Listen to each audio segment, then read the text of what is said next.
The following story has been brought to you by StoriesToInspire.org.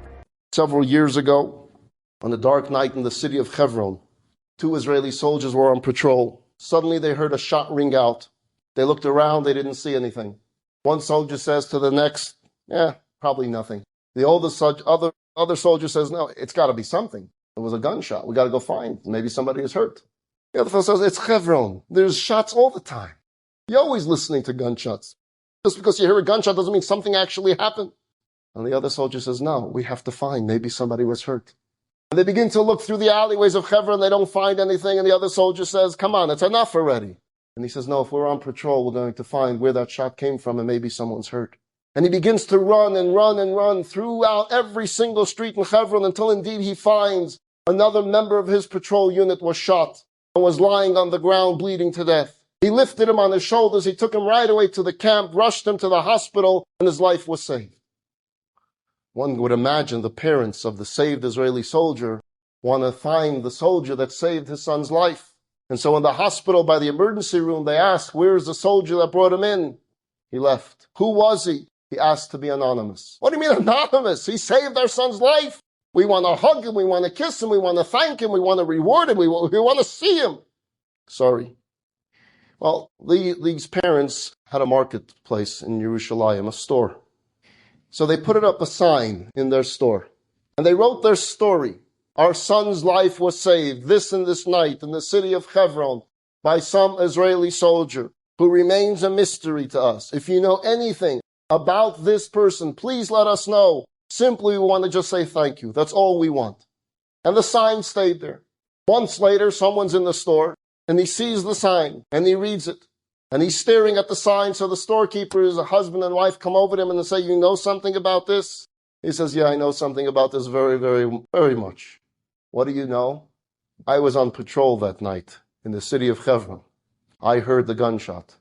I said, let's ignore it. My friend said, we can't. I gave up.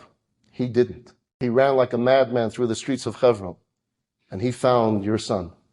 And he saved your son's life because I gave up. So who is he? He's very shy. He doesn't want his identity known. He doesn't want a big deal made about him.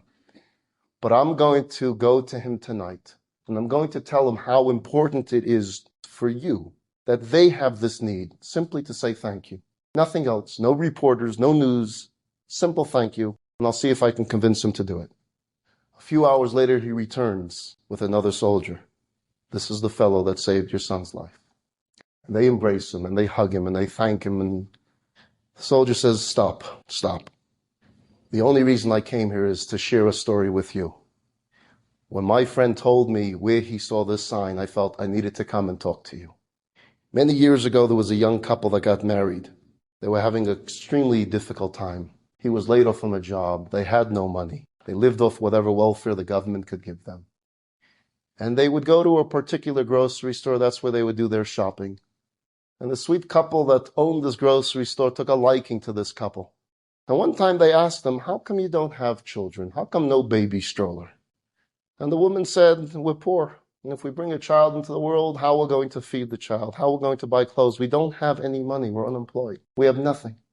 And the man said to this couple, oh, come on. Baby will bring blessings to your life. A baby will bring tremendous amount of spiritual energy that will translate into material blessings. Don't hold back from bringing the greatest gift into this world. Go have a baby. And until then, and until God provides for you, and until you have a job, you can come to this market anytime you want and take what you need. No fees, no prices. Now go make a baby. And the man says, that couple were my parents. And I'm the baby. And you're the reason I'm here. And when I heard that the sign was hanging in this store, the store that brought me into this world, it then dawned on me. I'm not sure if your son's guardian angel was knocking on my door that night saying, don't stop, or perhaps it was my guardian angel that said, you need to repay a debt. Go find the soldier that's been shot. In April of 1944, the Nazis, Yamach Shemam, entered the once vibrant city of Munkach to round up all the Jews and place them into ghettos. A month later, they were forced into boxcars on their way to Auschwitz. Among those on board on this journey was a 17-year-old boy named Shlomo Zalman. It was in the middle of the night when the trains arrived at this most horrible place on earth. Hundreds of men, women, and children were herded off the train and told to stand on this infamous line. Shlomo Zalman had no clue where he was, why he was there, what this was all about. And he also had absolutely no idea what this line meant and what the man on the front of the line that were pointing some people to the right and some people to the left, what that meant. Suddenly from out of the darkness, a skeleton of a man, rushes up to him, grabs him by his arms, and whispered to him in Yiddish, "In what year were you born?" "I was born in 1927, the boy said. "No, you were not. You were born in 1925. And don't forget it. What year were you born?" 1925. "Good." And he raced off. A few minutes later, the boy was at the front of the line and he was asked a question. "What year were you born?" 1925. He was motioned to the right. It was only days later that he found out that the cutoff age was 18 years old. Anyone under 18 that night were executed that night. The boy Shlomo Zalman would survive Auschwitz and 2 other camps. He lives today in Los Angeles. His name is Sal Teichman. And Sal Teichman has his name on yeshivas and day schools and mikvahs all over the country. He has devoted himself to rebuilding the Jewish world. And not a day goes by that he doesn't think about this encounter of this mysterious man, a man he never saw again. Was he an angel? Shlomo Zalman, Sal Teichman doesn't know. But perhaps he was even a greater angel, a human being acting like an angel, a human being acting with goodness and caring about another human being. And that's what I'd like to focus on. Human beings who transcend their own selves and come to us as angels. Elie Wiesel once finished giving a lecture in a certain city when he was approached by one of the members of the audience. And she says, "I'm sure you've been asked the question all the time, and I know it's a long shot, but you said in your talk that you were in Buchenwald. My father was also in Buchenwald around the same time. Did you know my father?" And he asked the name, and she said the name of her father. And Elie Wiesel begins to cry. He says, "Did I know your father? Did I know your father? We shared bunks together. And you know what your father did the entire time that we were there? Your father sang songs." And the woman smiles because she knew that's all her father ever did, was always sing songs. Even there, Elie Wiesel said, he sang songs. That's all he would do. He said every day, life got worse and worse, Wiesel said. There was nothing left to live for. And so like many, I contemplated suicide.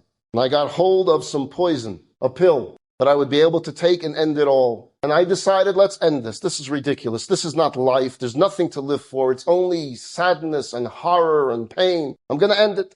So one day I went to the bunk in the middle of the day, and that's where I was going to end my life. And I walk in, and what do I find? I find your father. And he's singing. And he's singing songs of my youth.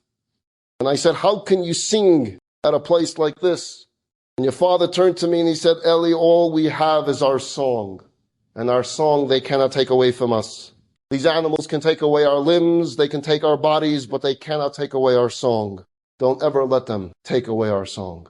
I'm alive today," Elie Wiesel says to this woman, "because of your father." Human beings that act as angels.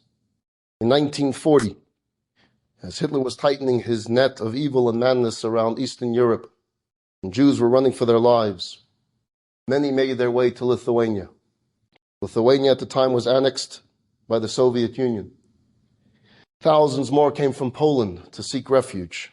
The people could see the writing on the wall. The Nazis would soon invade and they would be captured as well.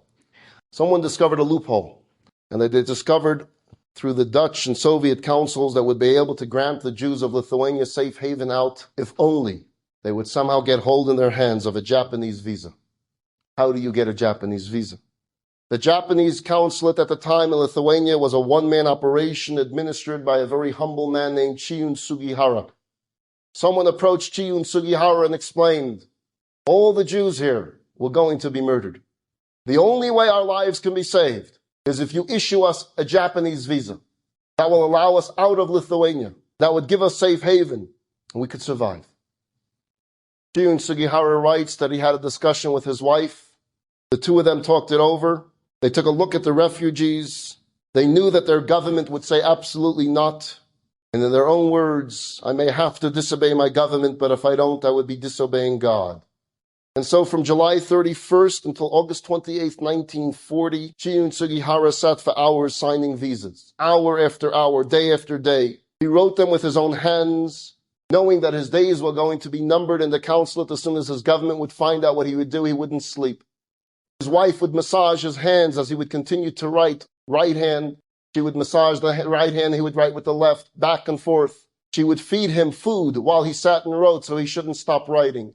He had but a few hours sleep each night so that he'd continue writing visas. Eventually, the Japanese government got wind of his actions and they ordered his transfer to Berlin. Up until the very last minute, he didn't stop writing visas. On the car ride over to the train station, he continued to write and throw them out the window to the Jewish people racing around his car. When he got to the train station, he continued to write visas, throwing the visas out the window of the train, and in the last minute taking the actual Japanese stamp and throwing that out the window as well. Every one of those visas turned into a life saved. 6,000 Polish Jews were issued those visas and survived, the second largest number of Jews saved during World War II.